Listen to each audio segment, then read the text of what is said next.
peu près. Non, non, je vous poussais à… Oui, mais je peux Imagine, tout tu te fais ce dire, devoir, mais tout ce je que vais je te te faire dis, comme tu ça, me dis en que ça fait. ne suffit pas. Je vais te le faire comme ça, je vais te le faire comme ça. Voilà, tu fais ce devoir Torah à table, par exemple, ouais, devant une assemblée, bien sûr, de 20-30 personnes, comme chaque jour, cette semaine. Et il y a quelqu'un qui prend la parole, Nagui de la femme, et elle dit, attends, mais d'accord, qu'est-ce qu'on a appris là? Tu m'expliques, Kibel, Massar, bon, moi je suis pas Baruch Yeshiva. Qu'est-ce que ça change à ma vie, ça, dans mon regard avec la Torah, un truc? Ça m'apprend quelque chose sur le rapport que je dois avoir avec la Torah, tout ce que tu me dis, c'est ça? C'est intellectuel ce que tu me racontes là.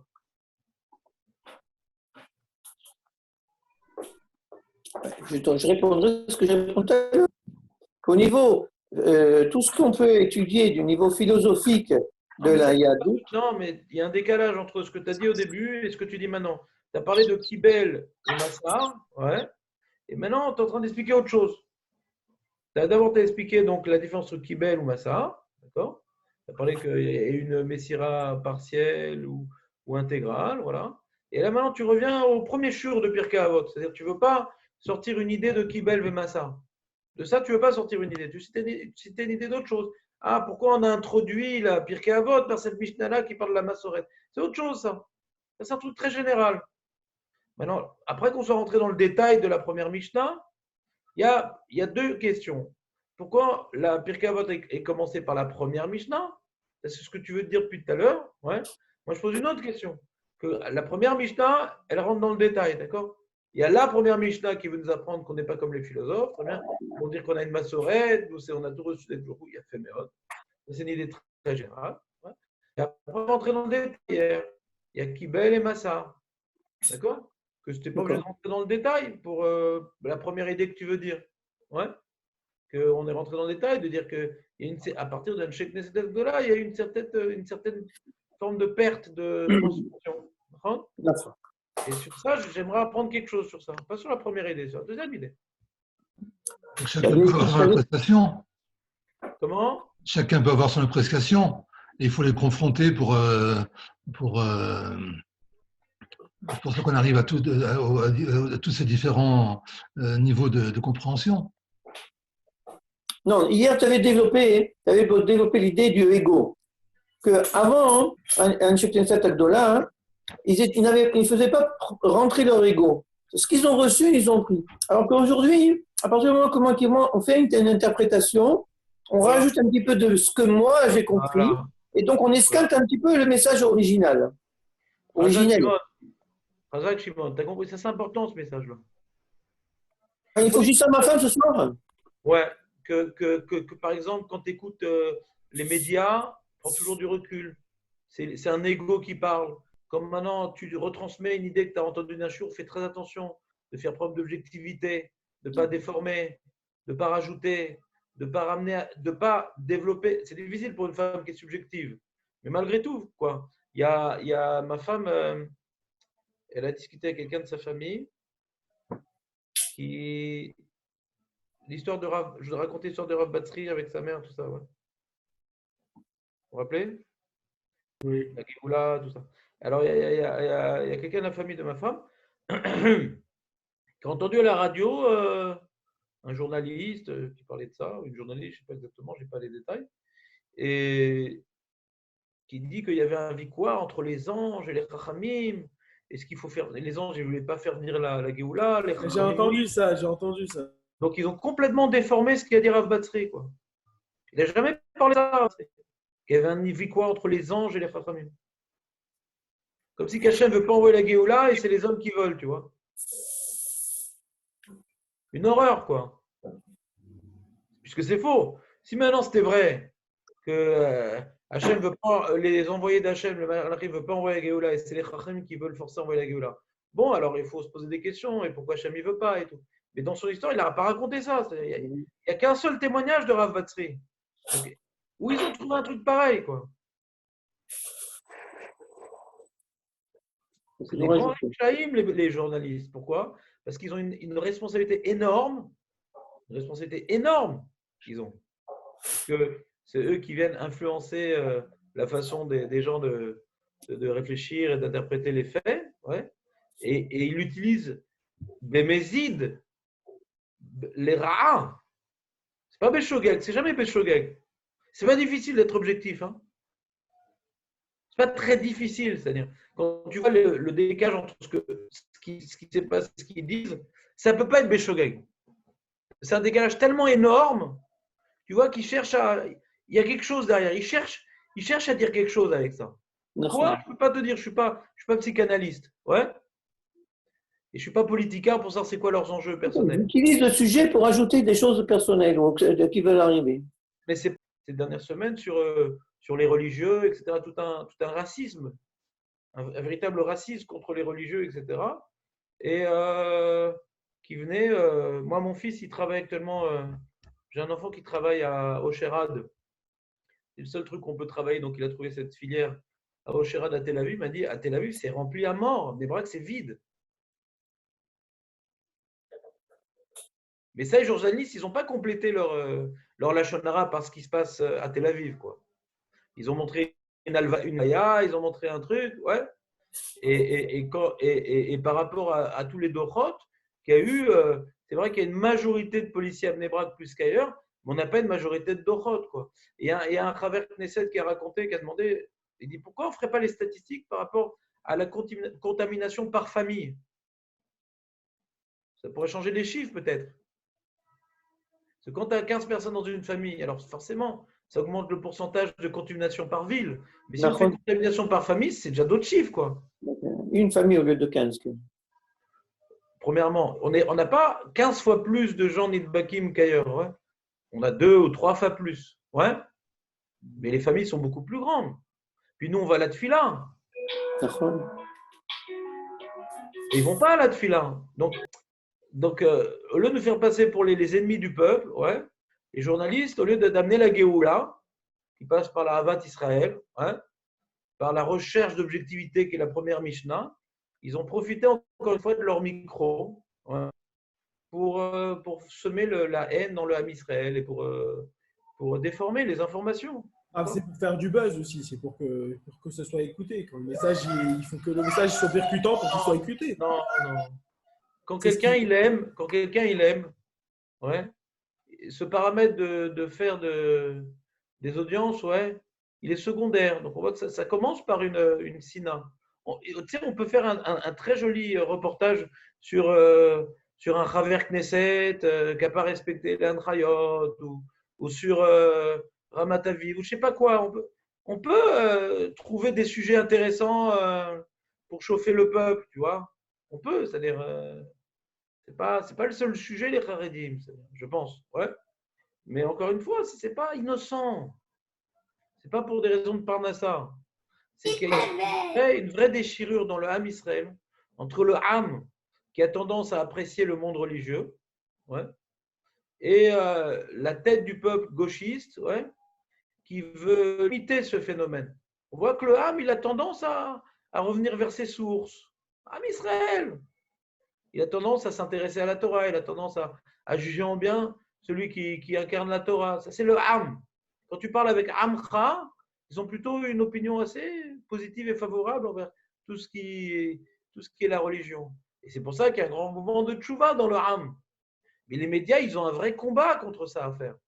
Parce qu'ils sont complètement en opposition avec ce mouvement-là. Parce que c'est des gens véritablement des apicorsimes, quoi, des vrais apicorsimes, comme on voit dans les livres, quoi. Il n'y en a plus beaucoup. Quand tu vas dans la rue trouver des apicorsimes, c'est rare de trouver des apicorsimes, des gens qui parlent.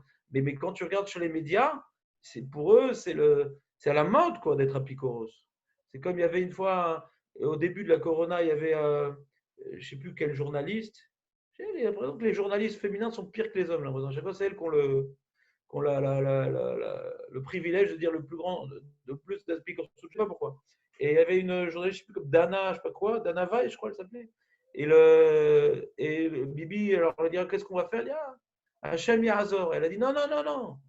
Elle est venue le contredire. Non, non, non, pas Hachem Yazor. Elle dirait, c'est le Mahon Weizmann qui est chez Yazor. En ligne, elle dit ça. Non, non, non. Ah, Bezat Hachem, Hachem Yazor, mais s'il faut faire l'ishtalut. Non, non, non, non. Alors, je n'ai pas entendu directement, donc je ne peux pas être témoin.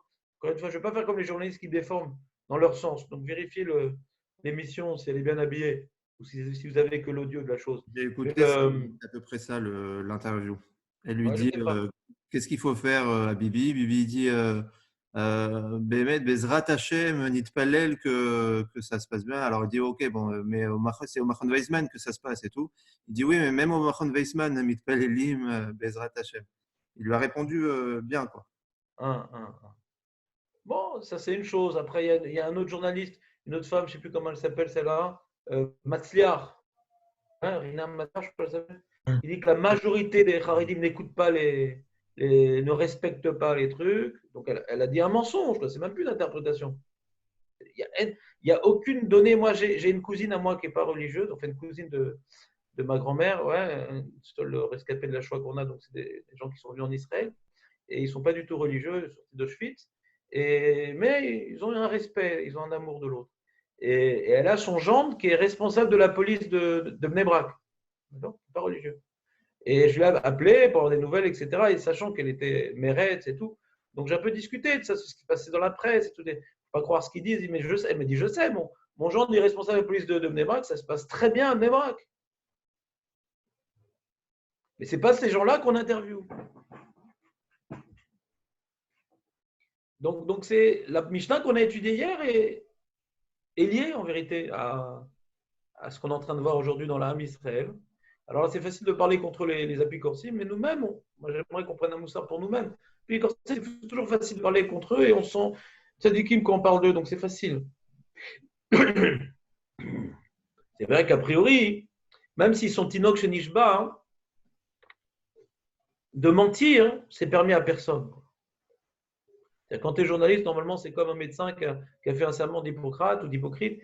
Et le journaliste, ouais, aussi, il doit avoir un certain idéal quand il commence ce métier-là, de pas que faire de l'argent et de l'audience, mais aussi de transmettre des idées qui sont, même si elles ne vont pas dans mon sens, de quand même transmettre des idées qui ne sont pas trop fausses, quoi. Donc c'est pour ça que même si c'est Tinoch Nishba, c'est des Rechaim Gmourim, quoi. Parce que même par rapport à leur activité professionnelle, c'est des pourris, quoi. C'est-à-dire, les nazis ont fait la même chose. Les nazis ont fait la même chose, qu'on le dise. Les nazis ont fait la même chose. On parlait contre des gens avec des barbes et des chapeaux en disant des mensonges, ouais, pour venir endoctriner le peuple. Donc, c'est facile de parler contre ces gens-là, contre ces médias, parce que le maître, c'est des Rechaim. Mais nous, on en est où par rapport à tout ça? Il faut annihiler les médias anti-religieux? Non, non. C'est pas ça que je veux dire comme message. Tant que le Mashiach n'est pas venu, on ne pourra pas en finir avec eux. Nous, on a un exemple à donner. Alors, je ne sais pas ce qui se passe dans la presse religieuse, je ne sais pas, je m'en fous. Je parle de nous maintenant. Ouais. J'imagine que dans la presse religieuse aussi, il y a une déformation d'information. Et c'est comme ça, c'est naturel. Maintenant, nous, maintenant, on a vu une Mishnah hier qui parle de l'objectivité et que notre éloignement d'Hachem et notre éloignement de la connaissance de ce que Hachem veut que nous transmettions et que nous connaissions, elle est abîmée, elle est altérée, elle est transformée, des fois même inversée. Parce que nous, on fait preuve de subjectivité. Donc si maintenant on est témoin de l'horreur, de la vomissure, de la subjectivité des journalistes, qui est pour nous une caricature de ce que l'homme devrait faire et qui fait exactement l'inverse. Alors, au lieu de développer de la haine contre ces Rechaïm, ouais, ce qui est facile, les sentiments négatifs, c'est toujours facile de les éveiller. C'est pour ça qu'ils parlent contre le mal, contre les religieux, contre tout. C'est facile de trouver un bouc émissaire. Nous, on ne va pas faire comme eux. Ils trouvent un bouc émissaire, les religieux, on va trouver un bouc émissaire, tout est à cause des médias. On n'a rien gagné, quoi. C'est la bataille de boule de neige d'enfant, ça. Ouais, tu m'as tiré dessus, je te tire dessus. C'est débile. Ils ont développé, ils ont dévoilé une horreur humaine. Ils ont montré le caractère hideux, hein, d'essayer toujours d'aller dans son sens et de tout tourner vers soi. Alors, ce témoignage horrible de ce qu'un homme peut faire et ce qu'il éloigne d'Akadosh Baruch Hu, n'en soyons pas nous-mêmes participants. Ne participons pas à cette horreur. Donc, ça s'appelle, au niveau politique aussi, de ne pas toujours chercher dans nos sites ou dans nos médias des choses pour nous donner raison. On a tous des choses à se reprocher. Ouais. Et c'est ça qu'il faut regarder. On a toutes les choses. Mais même au niveau individuel, dans les problèmes de couple, on fait preuve de beaucoup de subjectivité, on regarde notre part de la chose. Quand on a des problèmes avec les enfants, on dit ah, c'est la faute de l'autre. Quand maintenant ça ne va pas dans le couple, ouais, c'est parce que ma femme n'a pas fait ci, elle n'a pas fait ça. C'est ses parents, c'est ci. Ouais, il y a toujours une part de responsabilité de la femme, des parents, des beaux-parents. C'est vrai. Mais il n'y a jamais de problème si moi-même je suis pas. Si moi je suis un tzaddik gamour, je peux te dire que si tu es un tzaddik gamour, si on arrive à un tzaddik gamour, ça neutralise toutes les marloquettes. Toutes les marloquettes. Aucune personne au monde veut se battre contre un tzaddik. Toute personne qui a des erreurs et il voit devant l'autre vraiment un vitour, une compréhension, un truc, ça calme beaucoup l'autre. Il se sent vraiment ridicule d'être bas devant quelqu'un qui est haut. Donc si maintenant il y a des histoires, c'est que nous-mêmes on a une responsabilité dans la chose. Et comme on est subjectif, on ne focalise que sur l'erreur de l'autre qui est vraie, elle est objective l'erreur de l'autre. Alors pourquoi je suis subjectif, frère? Alors si l'autre il a commis une erreur, oui, parce que toi aussi tu es à la base de cette erreur-là. Donc quand tu regardes son erreur, sans combien t'as amené cette personne-là à se comporter comme ça, combien tu es responsable toi-même au comportement négatif de l'autre. Donc c'est aussi subjectif. C'est vrai que tu regardes le fait, elle a fait ça, elle a dit ça, elle ne m'a pas fait le repas, elle n'a pas voulu aller au mikvé, elle n'a pas, je sais pas, des trucs graves. C'est vrai que c'est grave, mais comment tu l'as amené à réagir comme ça? C'est ça qu'il faut se poser la question. Quelle est ma part de responsabilité? Une femme, elle réagit jamais mal quand le mari est l'exemplaire. Jamais, jamais. Elle peut dire une phrase bête et on réagit bien, ça la calme. Elle dit une phrase bête et je réagis mal, alors là, c'est jeter de l'huile sur le feu. Ne soyons pas subjectifs, qu'on voit l'horreur de la subjectivité. Donc cette Mishnah-là, elle peut être tournée également de manière moussarite. Tant que les médias alimentent la sinatrinam, Mashiach ne pourrait pas venir. Ma pitom. On ne va pas faire dépendre le Mashiach des médias, on est marre. On est mort, les mecs. C'est nous, c'est nous. Les médias, ils représentent l'horreur de laquelle nous devons nous distinguer. De la manière qu'en Égypte, les Égyptiens représentaient l'horreur, et la Géoula, elle venait pas des Égyptiens. C'est qu'on devait se distinguer des Égyptiens en faisant l'acte de Korban Pessah, sacrifions. Elle dit comment sacrifions, comment nous distinguer des médias? Très facile. C'est dur ce que je veux dire, mais c'est très facile. C'est-à-dire, si on n'avait pas d'Etzerara, la réponse est très simple. De la même manière que pour nous distinguer des Égyptiens, on a dû tuer la Vodazara qui était en nous et qu'il représentait le Mazal Talé. Alors là, on va tuer la télé. Si maintenant on voit que c'est eux, le Etzerara, on voit que c'est eux qui font la sinatrinam. Si maintenant je reste dépendant de leurs dires et de leurs paroles, alors je leur donne un koar. Ce n'est pas eux qui empêchent de faire venir le Mashiach. C'est tous ceux qui leur donnent un imoun qui empêchent. Parce qu'eux, on les connaît, on a compris qui ils sont. Quels que soient les médias, hein, Kippa, pas Kippa, moi je fais confiance à personne. Je fais confiance à personne. Ce qui me raconte aussi de Raphaël Keski, de Tel Rav et tout, je me méfie énormément. Énormément de tout ce qu'il raconte. Partons, non, naturellement, il déforme les choses. Donc, si ma vie et mon opinion, elle dépend des médias, je suis mal barré. Si maintenant je vais puiser mon opinion dans la Gemara, dans la Mishnah, dans Pirkei Avot, dans ce que mes rabbanim me disent, là je fais venir le Mashiach. Parce que quand le Mashiach va venir, tous les médias vont le faire passer pour un fou furieux. Et on va les croire, d'une certaine manière. Parce qu'il va nous bouleverser cet homme-là, il va nous prendre la tête cet homme-là, il va nous demander de faire des sacrifices. Mais c'est qui ce fou? C'est qui ce froumac? Et les rabbanim, ils vont avoir un doute. Parce que mettre c'est le Mashiach, c'est pas le Mashiach, dit oh, c'est pas évident. Non. Il y aura une épreuve. Et dans cette embrouillade, il y aura les médias qui vont jeter de l'huile sur le feu. Des médias religieux. Alors faisons déjà le Korban Pessah pour nous distinguer de ce mensonge. Étudions la Gemara, étudions la Mishnah pour développer notre esprit rigoureux, notre recherche d'objectivité.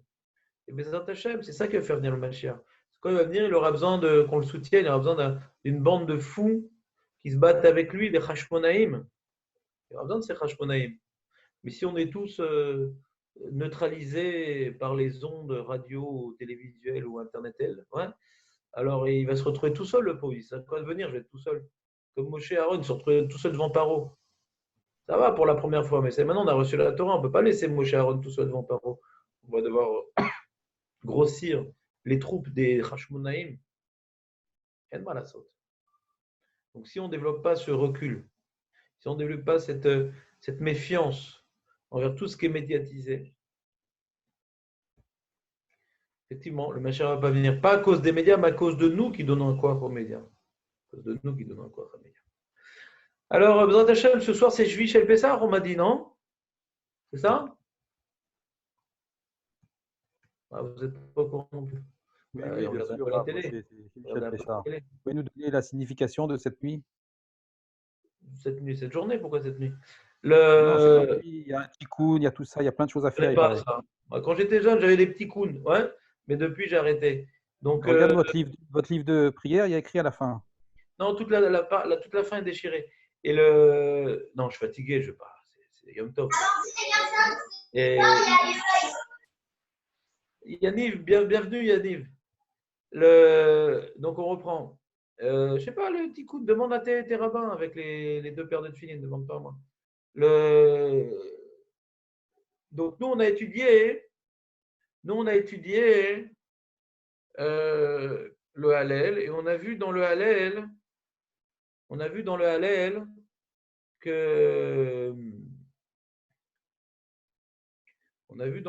que Pessah, c'est un jour. Pessah, c'est un jour.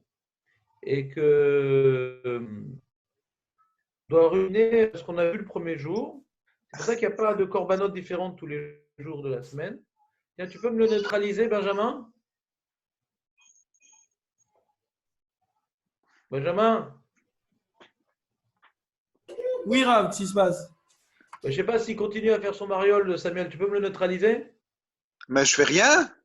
D'accord. Tu as compris, Benjamin? Tu t'occupes de lui. Sacré, Rav. Très bien. Pour l'instant, on lève le micro, on verra si on garde l'image. Donc,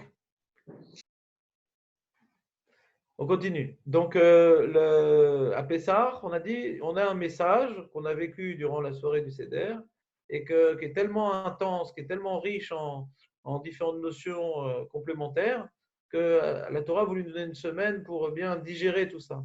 Donc, Juif chez le Pessah, c'est une atzeret, c'est-à-dire c'est un jour où on vient maintenant, comment dirais-je, tirer les conclusions de toute cette semaine de réflexion. Donc, on va essayer de faire un lien. On va essayer de faire un lien entre ce qu'on a vu le premier soir de Pessah et Juif chez le Pessah.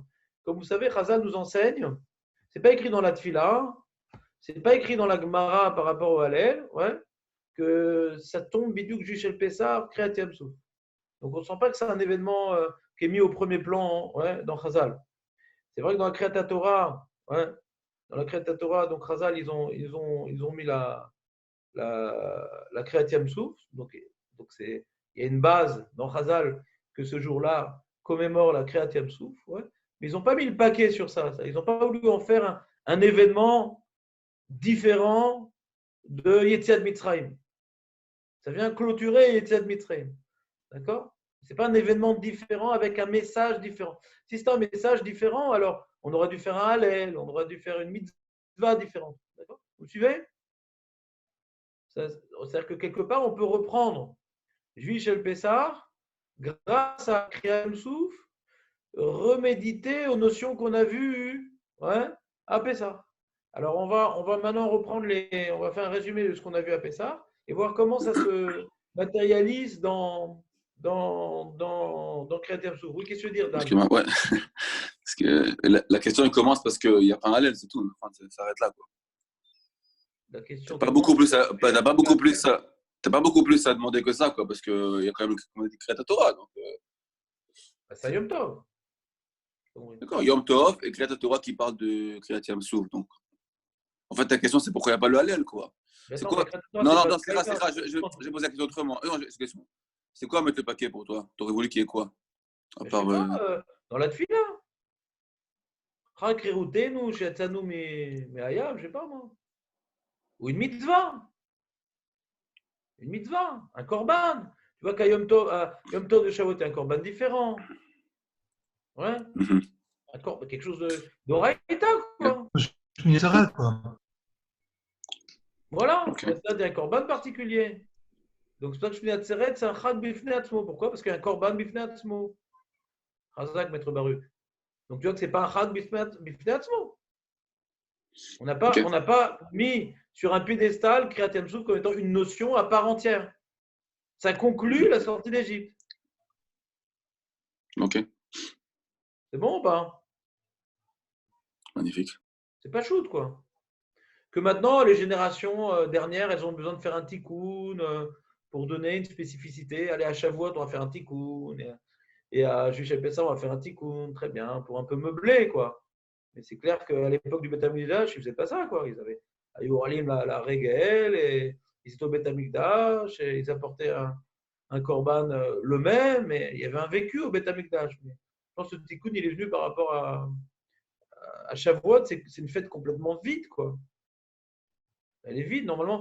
Le Icar de Chag HaShavuot, c'est monter au Beth Amikdash. Alors qu'on est en pleine période de moisson, que c'est impensable d'arrêter son travail, on nous demande de monter au Beth Amikdash. C'est ça le Icar de Chag HaShavuot. C'est aller à la règle.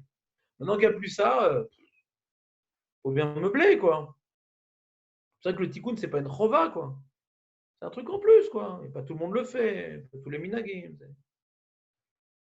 Je dis pas que c'est pas bien de le faire. Je dis juste que si quelqu'un il va être de mauvais poil ou il va être cassé le lendemain, etc. ou je sais pas quoi.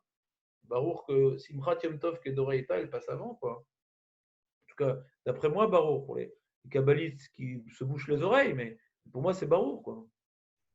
Simchat Yom Tov, ça passe avant, quoi. En plus, Shalom Bayit, ça passe avant.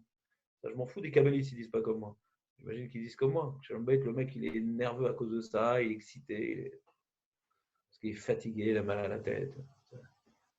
Kabbalah, c'est pour les tikkunim, c'est qu'on a fait tikkun amidot. Alors, il y a des tikkuns en plus. Mais si ce tikkun entraîne qu'il coule amidot, alors c'est pas shoot tout ça, quoi. C'est pas shoot. Il y a que les fous besoin de messages, quoi. C'est pas shoot. Il y a des choses qui sont prioritaires avant ces choses-là. Mais sinon, si quelqu'un il peut le faire, et pourquoi il le ferait pas, quoi. C'est pas mouxé, quoi. C'est pas le Icar de la fête, quoi. C'est un meuble, quoi. Alors nous, on s'intéresse au Icar de la fête. Donc on avait développé deux notions très intéressantes, je pense. Enfin, moi, ça m'avait bien plu, ce que vous m'avez amené à dire, parce que je n'avais pas tellement préparé, mais en discutant avec vous, vos questions, vos trucs, ça m'a dirigé vers certaines idées, que je ne sais pas si elles vont tenir longtemps dans ma tête, mais pour l'instant, je les aime bien. On a parlé de Matzot, ouais, l'Echemoni, on a parlé de Maror. Les deux grands Chidushim cette année, c'était l'Echemoni et Maror. Ouais. C'était deux façons différentes d'interpréter le mal. Il y a deux façons différentes d'interpréter le mal. Le Lechemoni, c'est un certain mal, et le Maror, c'est un autre mal. Ouais. Commençons par le Maror, qui chronologiquement passe avant. Le Maror, donc on a parlé donc de la Galoute Mitzrayim, qu'elle aurait pu durer plus longtemps, comme 400 ans, et Hachem a accéléré la chose. Ouais. Et donc, ça n'a duré que 210 ans. Et pour que ça accélère la chose, il a voulu que les enseignements que Hachem voulait que nous recueillions de cette période d'initiation qui était la galoute puissent être intensifiés pour en sortir au plus vite. Hachem avait pitié de nous voir dans cet état d'esclavage et de souffrance. Hachem voulait vite nous prendre comme peuple élu. Donc il est venu intensifier la galoute. Elle est devenue plus amère, mais cette amertume est en vérité douce. C'était pour pouvoir nous sortir au plus vite de cette galoute-là et nous ramener le plus vite sous ses ailes protectrices. Donc on a expliqué que le maror, il vient quelque part symboliser, après avoir mangé le Pessar qui est Chas Alenu, Hachem Chas Alenu nous a épargné, et la Matzah Hachem, il veut vite nous prendre, il nous a précipité dans ses bras en nous faisant vite arriver à la première Tachana à une telle vitesse que les pattes n'étaient pas encore Chametz. Après avoir vu qu'Hachem, il a eu pitié de nous et qu'il nous a précipité dans ses bras, alors on peut comprendre le maror que c'est également Chassa.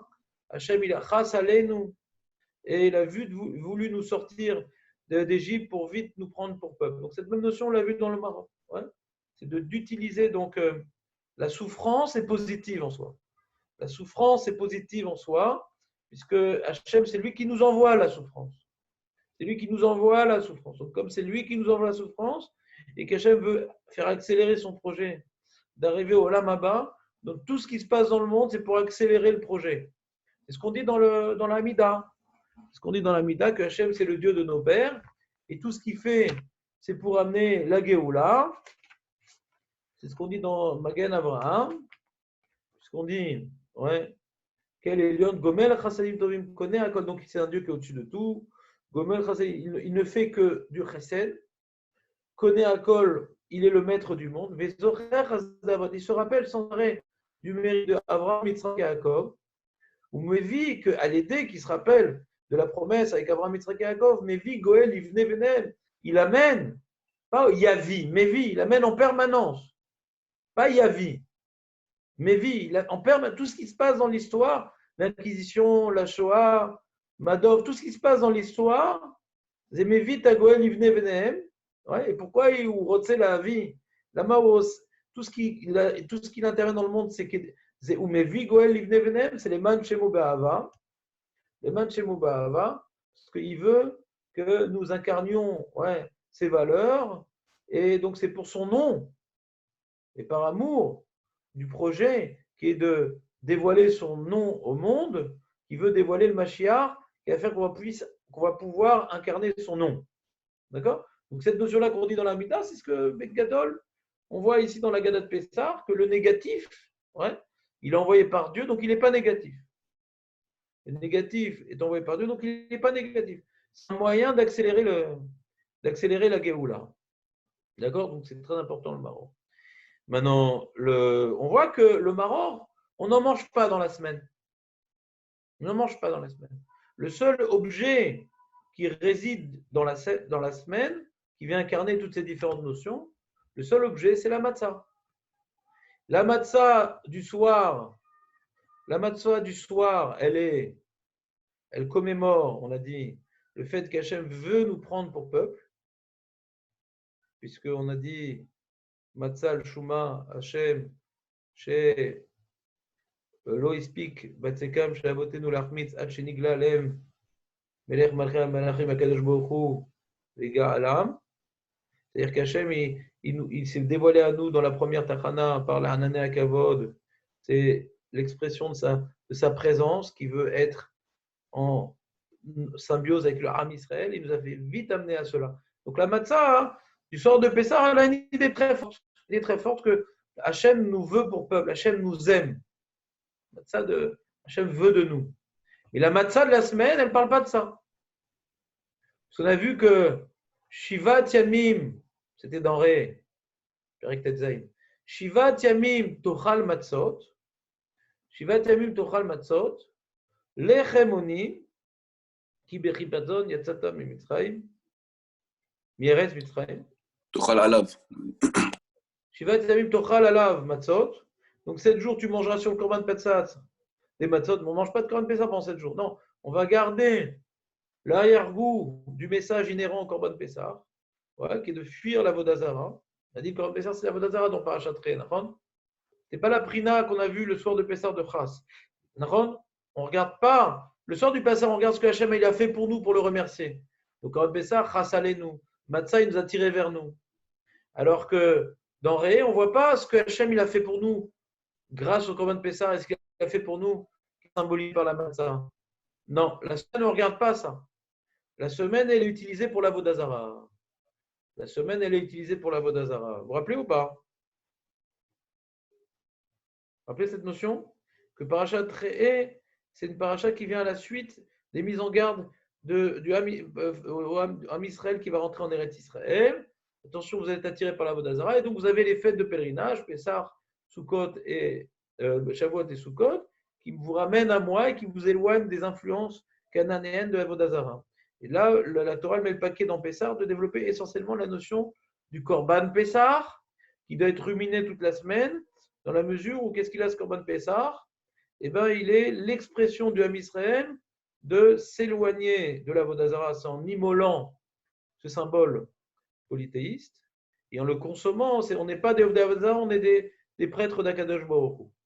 D'accord? Il y a le tuer, c'est tuer la Vodazara, et on est des prêtres d'Akadosh Baruch Hu. Maintenant, Shivat Yamim Tochal, Alav, tu mangeras sur ce Korban Pessah qui vient symboliser notre éloignement de la Vodazara, notre ranchement d'Akadosh Baruch Hu. Tola, Alav Matzot, Lechem Omni, Ki Bechipazon. Et les Matzot ici, c'est lié au Korban Pessah dans sa dimension de se distinguer de la Vodazara. qui est… Pourquoi Birchipazon? Quel rapport? Quel rapport entre le Oni et le Chipazon? Quel rapport avec le Oni et le Chipazon? Le Oni, ça nous rappelle le Oni Bemitzrayim. Le Oni, ça nous rappelle le Oni Bemitzrayim qu'on a souffert en Égypte. On a souffert en Égypte. Qui nous a fait souffrir en Égypte? Les Égyptiens. Ils nous ont opprimés en Égypte. Alors, quel rapport entre l'oppression en Égypte et la sortie Birchipazon?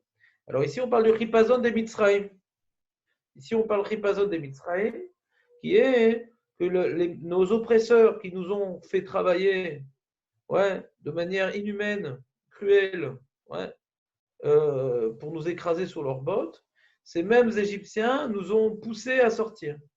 C'est-à-dire qu'au moment de la sortie, on s'est replongé dans la même situation d'oppression. La même oppression qui nous a écrasés en Égypte, cette même oppression qui nous a jetés dans les bras d'Hachem.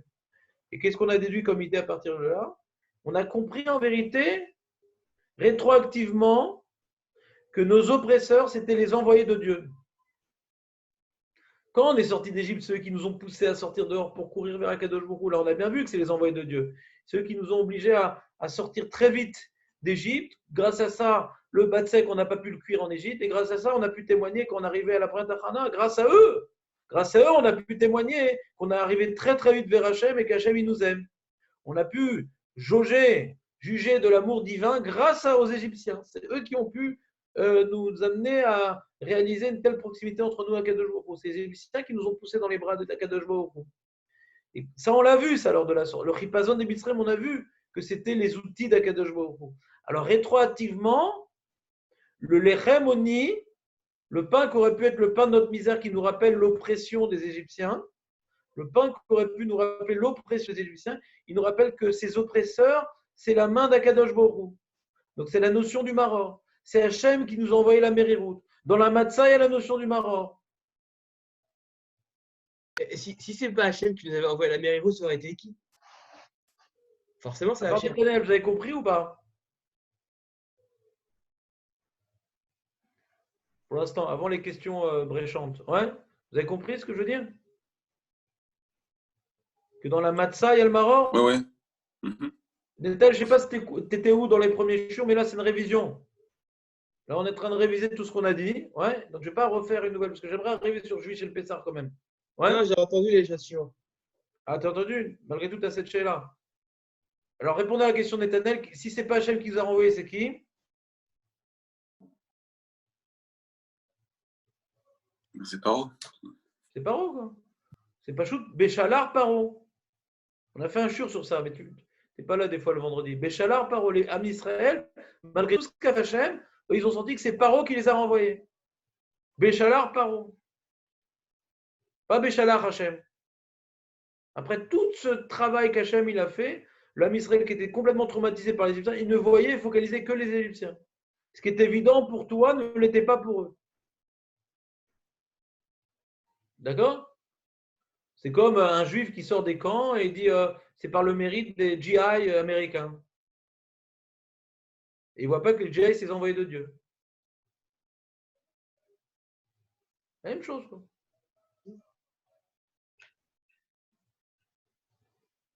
Et tout vient d'Hachem. Comment? Tout vient d'Hachem, que ce soit Paro. Voilà. Et après la guerre, quand on a vu ce que les Américains ils n'ont pas fait, qu'ils n'ont pas bombardé les chemins de fer, trucs, qui n'ont rien fait pour aider les Juifs, etc. On voit que ce n'est pas tellement nos sauveurs, quoi. C'est la Emouna de base, quoi, finalement. La Emouna de… C'est ce qu'on dit dans l'Hallel, quoi. Qu'est-ce qu'on dit dans le Hallel par rapport aux Américains? Il y a un passage qui parle des Américains dans le Hallel, vous l'avez vu ou pas?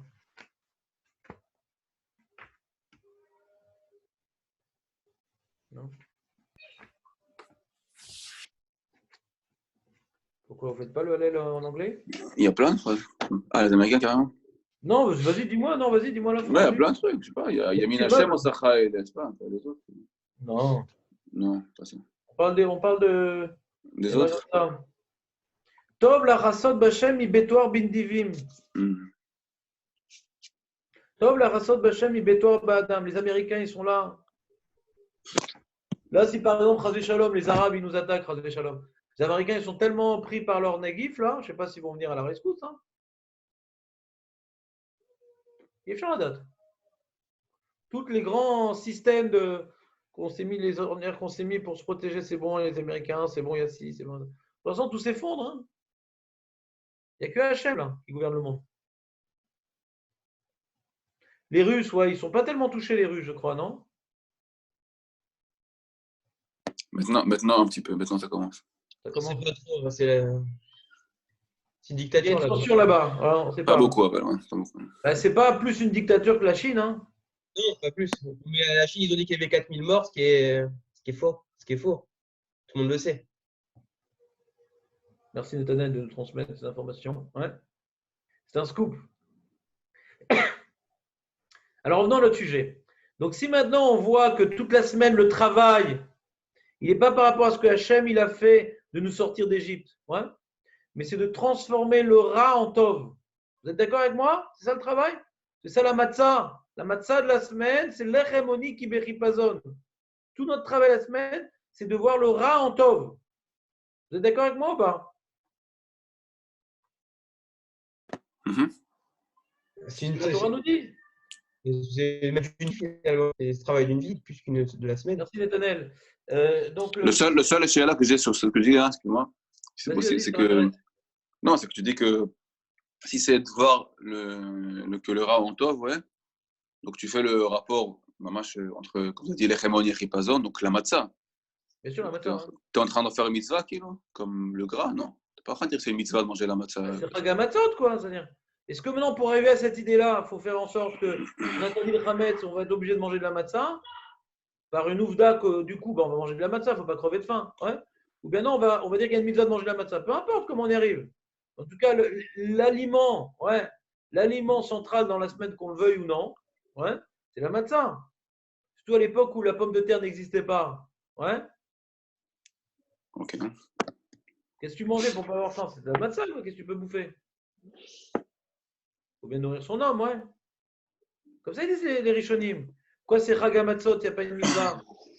Parce que à l'idée, chez Asrou Chametz, Asrou Matzot. C'est ça que je veux dire, justement. C'est le Ra qui amène au Tov. C'est justement ça que je veux dire. Le fait d'interdire le Chametz, on mange la matzah. La matzah est une conséquence de l'interdit du Chametz. Je ne veux pas dire comme le gras. Okay. Il faut manger de la matzah parce qu'on ne peut pas manger du Chametz. C'est une conséquence du Ra, le Tov. Tu comprends ou pas? Ouais. Donc, si on dit ça, le message essentiel de la semaine, tel que le Passouk semble nous dire, parce que Shiva Tamim Tochal Alav Matzot Lechem Oni Kibe Chipazon, c'est le seul endroit dans la Torah où on parle de Oni et de Chipazon, c'est-à-dire dans la matzah. Donc, quelque part, Shiva Tamim, donc c'est ça le travail de Shiva Tamim. Alors, qu'est-ce qu'on peut retrouver maintenant dans Juif El Pessah qui nous ramène à ces idées-là? Alors, Juif El Pessah, c'est pas Chouk Meod. Pas Chouk Meod aurait été si on réfléchit. Arrête. Le Juif El Pessah, qui s'est passé, ouais. La Kriyat Torah nous dit qu'il y a eu, donc on lit la Kriyat Yam-Souf. Qu'est-ce qui s'est passé de particulier là-bas? Alors, nous, on a vu les Égyptiens qui nous couraient après, on dit, ah, c'est rare. Et pourquoi ils nous ont couru après? Parce qu'on a pris des kélim, on a peut-être dû les rendre. D'accord? C'est rare. Et après, en fin de compte, qu'est-ce qui s'est passé? C'est que grâce à ça, eh ben, ils se sont complètement débarrassés des Égyptiens. C'est-à-dire, si maintenant il n'y a pas eu cette noyade-là, ça aurait mis longtemps à se débarrasser des Égyptiens. Dans notre tête, ouais. Le traumatisme aurait été tellement grand, ouais. On voit que le traumatisme de la Shoah, il passe même aux enfants, des fois même aux petits-enfants. Ça aurait été tellement grand que ça aurait mis du temps à se débarrasser d'eux.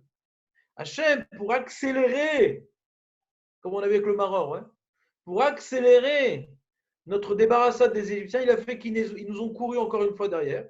On a été replongés dans un traumatisme pour être libérés du traumatisme.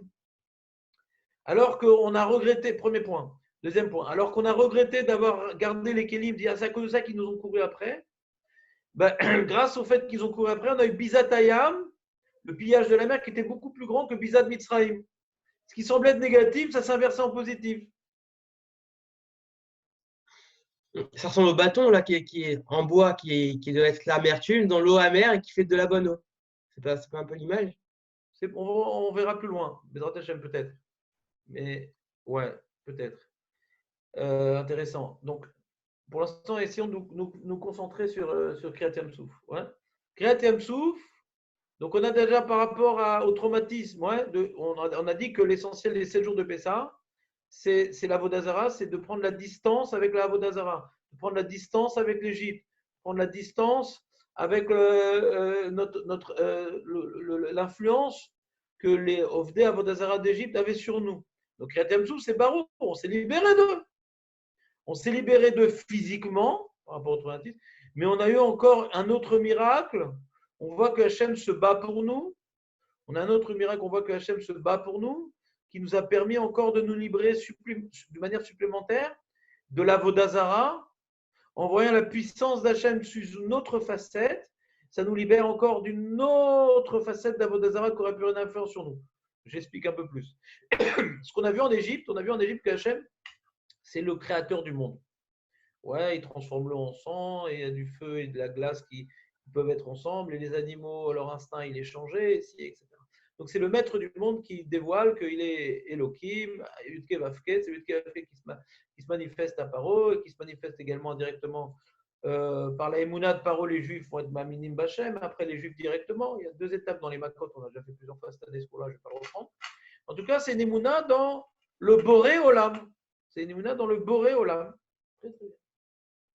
Et après, par la Makat Bechorot, on voit que ce n'est plus le Boré Olam qui intervient, c'est le Moshia Israël, le Melech du Ham Israël, qui vient maintenant frapper tout le monde, égyptien ou autre, sauf son peuple. D'accord ? Alors que dans les autres Makot, que son peuple soit épargné, ce n'est pas tout le temps écrit Méfourage, mais en plus, c'est les Égyptiens essentiellement qui étaient frappés. Alors que là, on voit ce qui est frappé, c'est les Mefarshim vous expliquent ici, les Midrashim, tous, même les esclaves qui n'étaient pas égyptiens, tout le monde est frappé, sauf son peuple. On voit l'exclusivité du Ham Israël dans Makat Bechorot. D'accord ? Et ce qui se passe, c'est qu'il y a donc, d'abord, on vient voir qu'Hachem, il est le Melech HaOlam, il maîtrise toute la Bria. Après, Malkenu Avinu, Melech HaOlam, Elokenu, Melech HaOlam. Là, c'est Melech HaOlam, Elokenu, à l'envers. Mais d'abord, on voit qu'il est Melech HaOlam, après, on voit qu'il est Elokenu. Très, très bien. Et ce qui s'est passé, c'est que dans les Makot, on a vu que Hachem, il mène un combat pour nous. Vraiment, on n'a pas été plongé dans une situation de combat. On a été plongé dans une situation où on était des esclaves. Hachem nous a libérés de l'esclavage. On n'est pas dans une guerre.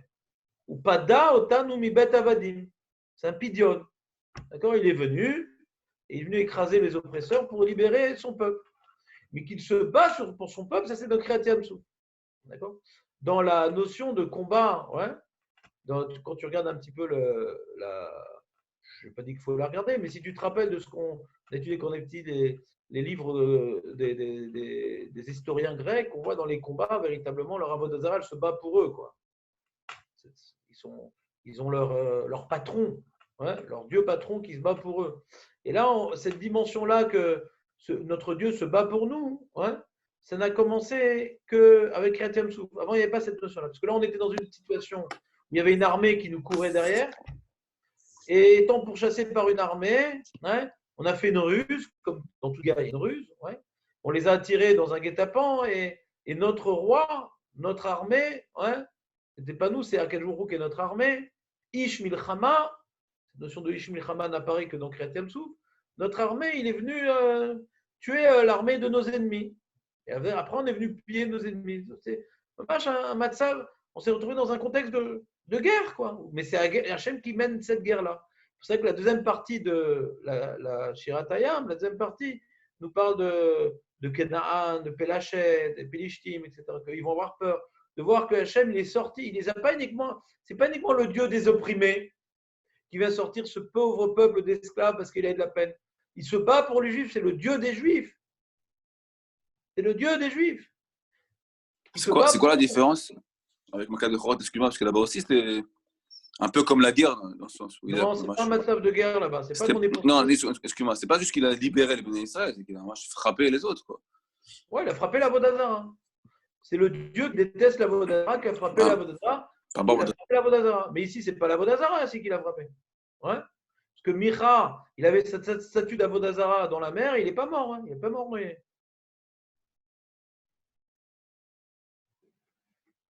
C'est pas une maca contre l'Avodazara. Celui qui avait sur la statue d'Avodazara dans Makat Bechorot, il aurait dû mourir normalement. Il aurait dû.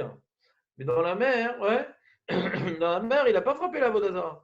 Il a sauvé intégralement tout son peuple, Datan et Aviram inclus. Il a sauvé intégralement tout son peuple. Ouais, tout son peuple, il a sauvé. Et alors qu'ils étaient pourchassés par une armée. Ce film d'Hollywood où un peuple, il est pourchassé par une armée et cette armée, elle est détruite, c'est une guerre, quoi. C'est un film de guerre. Makat Bechorot, c'est pas une guerre. Pas un film de guerre. C'est un film que, voilà, Hachem, il a sorti les prêtres anti-Avodazara de leur prison. C'est ça, quoi. C'est ça, Makat Bechorot. Il nous sort de notre prison. Mais là, on est libre. On est libre. Hein. On est pourchassé par une armée. Là, c'est un film de guerre. Mais c'est Hachem qui remporte la guerre. Tu vois la différence ou pas? Ouais. Ish Milchama.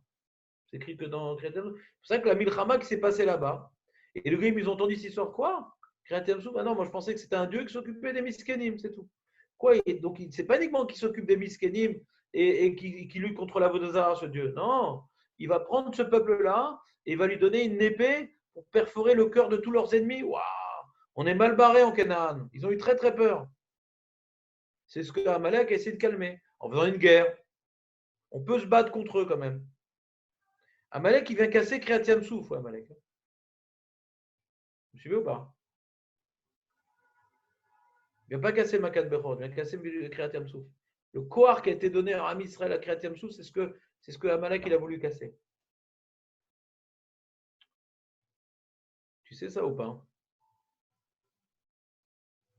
D'ailleurs, on dit originellement le Shabbat Zachor, on dit Micha Mocha, tout ça, à Kriyat Yam Souf, juste avant de dire la Shira, vous savez ou pas? Vous regardez dans les Sidurim, Micha Mocha qu'on dit à Shabbat Zachor, Micha Mocha qu'on dit à Shabbat Zachor, qui est une sorte de résumé lyrique de la Megillat Esther, et qui est lié à Mirkat Amalek. Ça vous dit rien? Micro? Si, on connaît. C'est lié à Kriyat Yam Souf. Vous avez vu que c'est lié à Kriyat Yam Souf ou pas? C'est-à-dire? Je l'ai déjà dit ça aussi.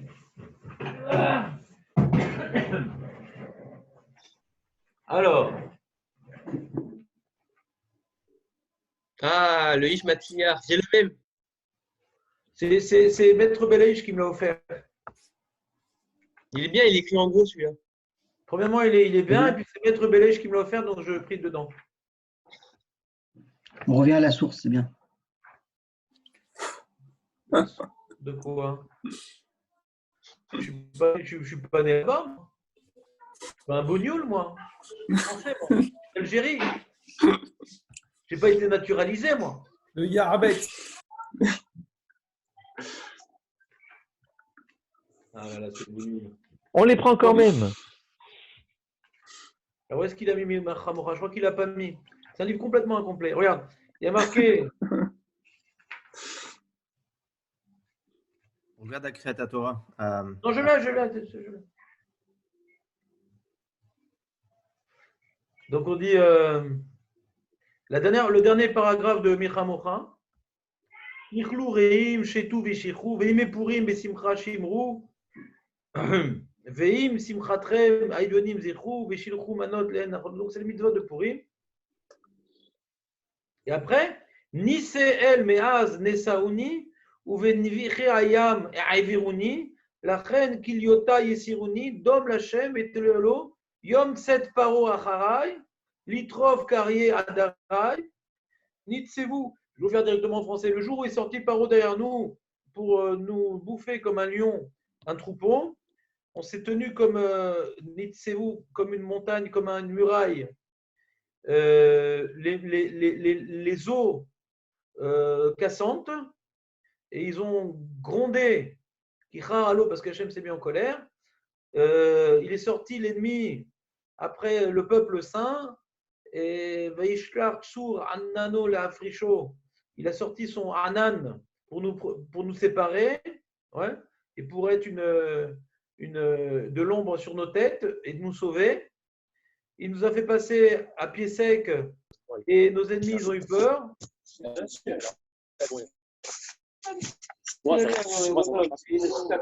une affaire, évidemment. Tu peux éteindre le Marsan, Lomo? C'est qui ce bruit là? Ah, c'est Julien. Ou Beshuvayam Letano, Nidba Paro Bechol Amono, Kayam Irbin. Donc il y a toute une description du Kriyat Yam Souf. Arenu Yado Aniflaa Al Sfat Hayam Noraa, Ashira Lashem, Kigao Gaa, Bezmirod Nari Alo, Degalim Avelu Bayabasha, Lifne Melne Raz Bigdusha, Asheru Shira Hadasha, Michamocha Bailim, Hachem. Et après on enchaîne sur Azashir Moshe. D'accord? Alors nous, maintenant, comme on ne veut pas faire F-Sec, alors on l'a mis à la fin.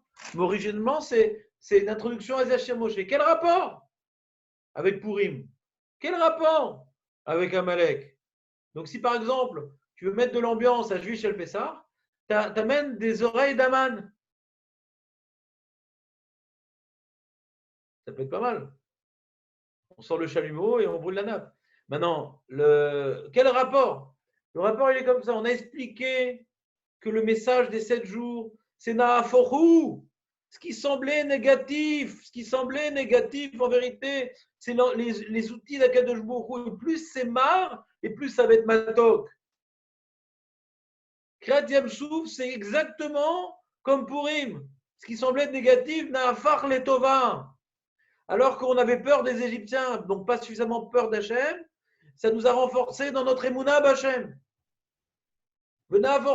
Grâce à cette peurade, ça a renforcé notre non-peurade des ennemis.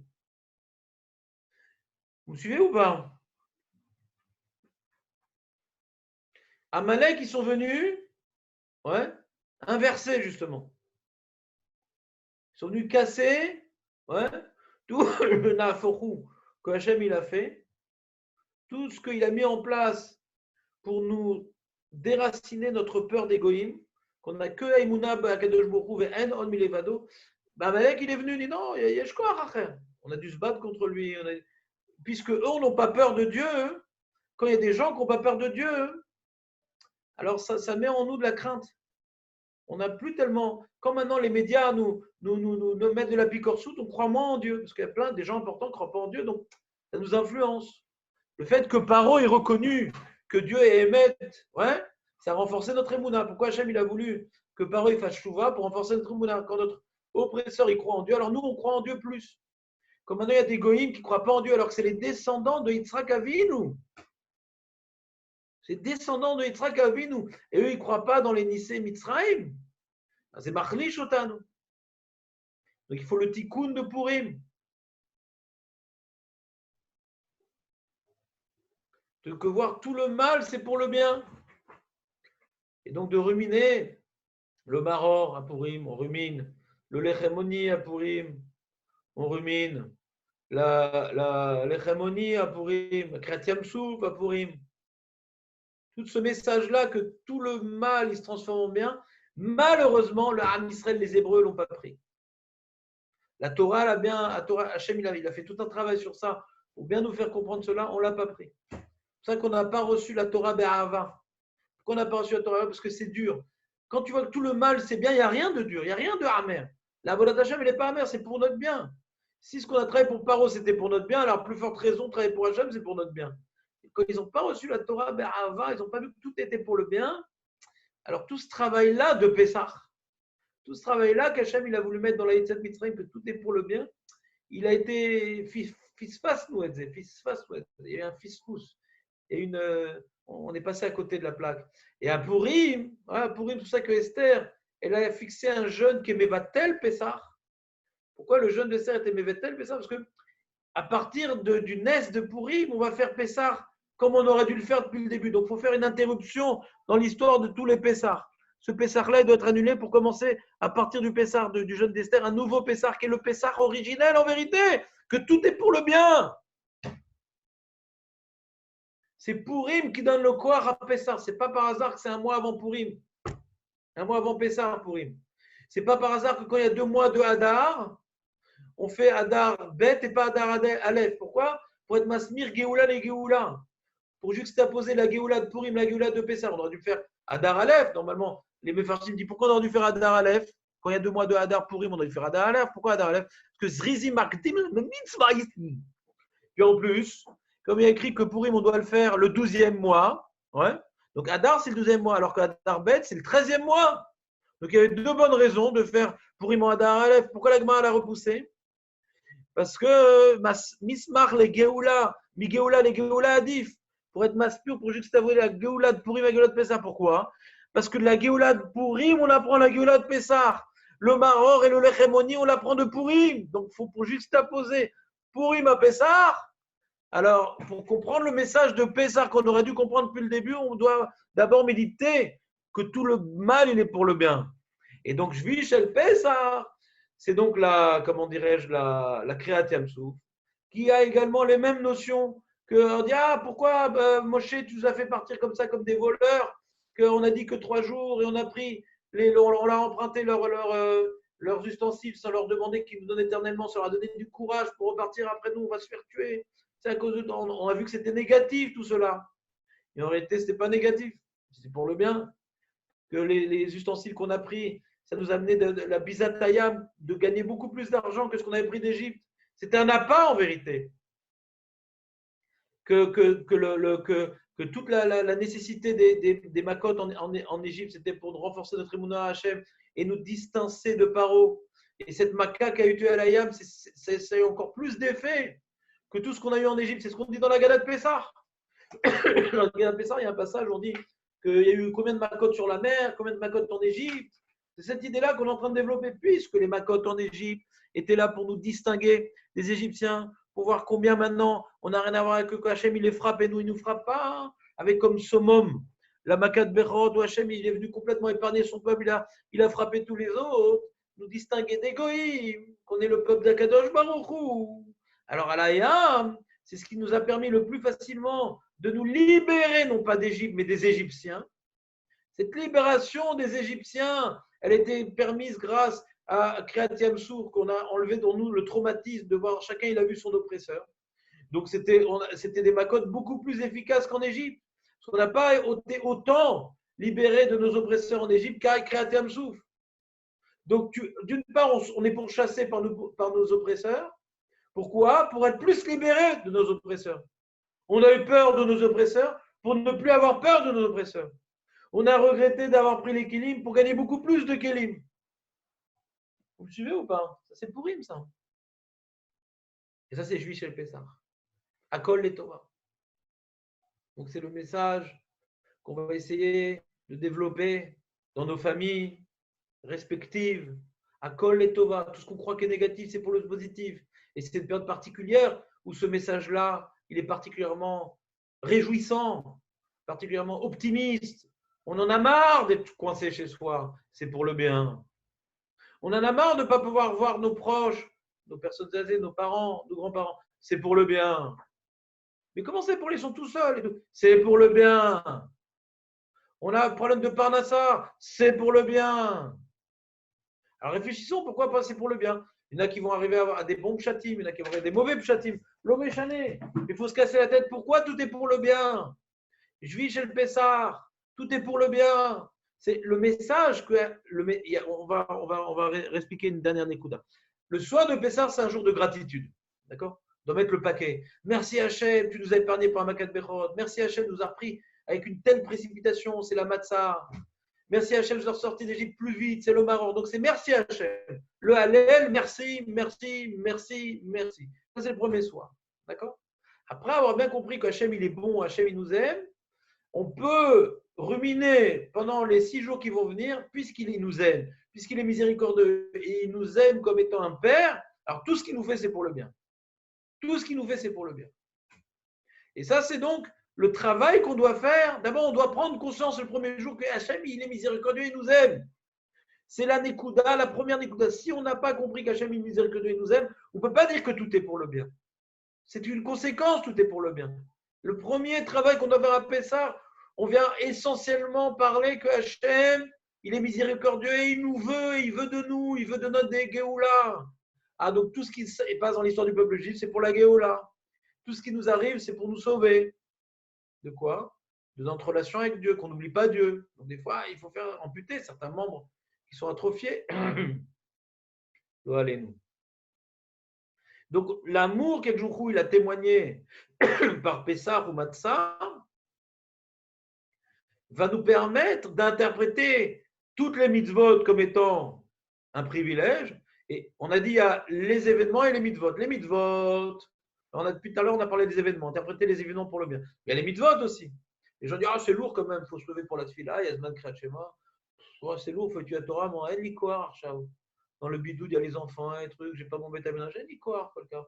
Alors je vais me coucher tard, je vais me lever tard, je vais rater le shiur. Mais voilà, Elikor, Elikor, l'obali. J'ai pas le moral, pas le moral. Chag ha-mitzvot, Chag ha-matzot, c'est écrit pareil, Chag ha-mitzvot. On a dit que toujours une est sortie d'Égypte, Ba'avourze. Pourquoi une est sortie d'Égypte, Ba'avourze? Puisque nos ancêtres, ils ont pris sur eux le joug des mitzvot. C'est pour ça qu'Hachem a bien voulu les sortir. Ça, c'est le Even Ezra. Rachid dit, pour accomplir les mitzvot comme celles qu'on fait maintenant ce soir-là, Benjamin, tu peux couper l'écran de la chose?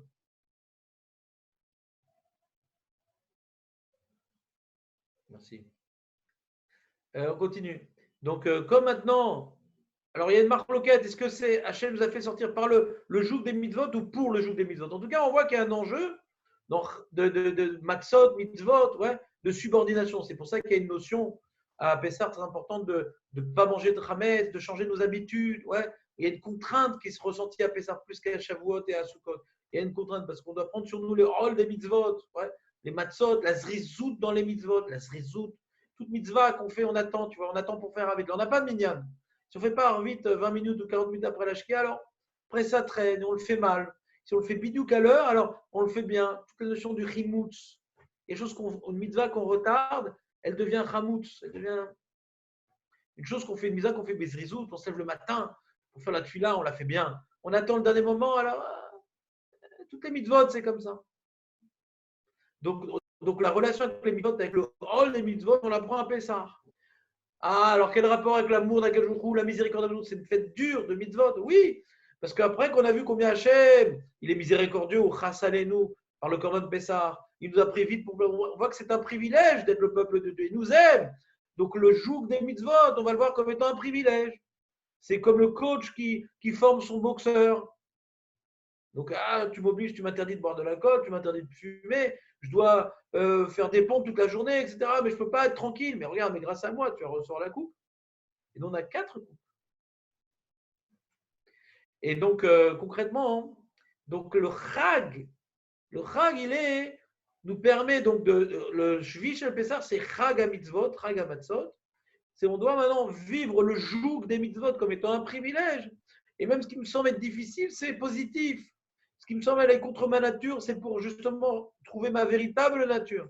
Pour détruire une nature goy qui s'est implantée en moi. Je vais prendre sur moi le joug des mitzvot. Ça va me nettoyer, arriver à être mon vrai moi. Mon vrai moi. Donc, cette fête-là nous apprend à interpréter les mitzvot de manière positive, favorable, comme étant un privilège et non pas comme étant un fardeau. Je n'ai pas 613 problèmes, j'ai 613 marches pour m'élever et arriver à devenir la vraie personne que j'aimerais être. Ça, c'est par rapport aux mitzvot. Et par rapport aux événements, que tout ce qui m'arrive, d'être bloqué comme ça et on ne peut pas sortir aisé, prends la mouette d'afouk. Là, ça dépend comment on l'exploitait. Est-ce qu'on a joué au poker ou pas?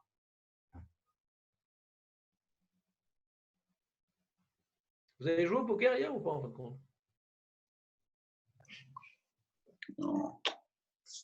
Personne n'écoute mes conseils. Ouais. Trop de connotations. Non, on fait pas ça. Moi, ça me rappelle ma nature goy d'avance. Hein. Moi, j'ai jamais connu ça, ça ne m'a pas dérangé. Voilà, c'est ça, vous met pas. La première fois que je joue de ma vie au poker. Un mec qui dit quoi? C'est que maintenant, poker top. Hein. Begitsour. La bataille, on joue à la bataille. Vous avez compris ou pas le message? C'est vous dire c'est quoi Juif chez le Pessah? C'est quoi Kriyat Souf? C'est quoi Purim? C'est quoi Chagamatzot? C'est quoi le Maror? C'est quoi le Chemoni? C'est bon ou pas? Akol les Tova. Pas uniquement dans les événements, mais également dans ce que Hachem nous impose. Ouais? Ouais, c'est magnifique. Donc ça nous a fait une ruminade, ouais, une résumade de ce qu'on a vu le premier jour, et que c'est lié à Kriyat Souf. D'accord? Tu quittes ou pas? Vous avez des questions?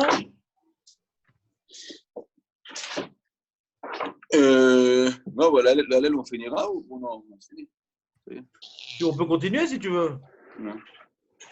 Okay. Maintenant, la Mimouna, ouais. Moi, en général, c'est Chag. J'aide ma femme, tout ça, tout ranger, donc je ne viens pas au Beth Midrash. Je ne sais pas, on se tient au courant. C'est jouable le lendemain de Pessah pour vous ou pas? Absolument. Bah, il n'y a rien à faire avant. C'est ça, donc il y a l'autre que je vais tout finir le soir. Il y a l'autre que c'est jouable.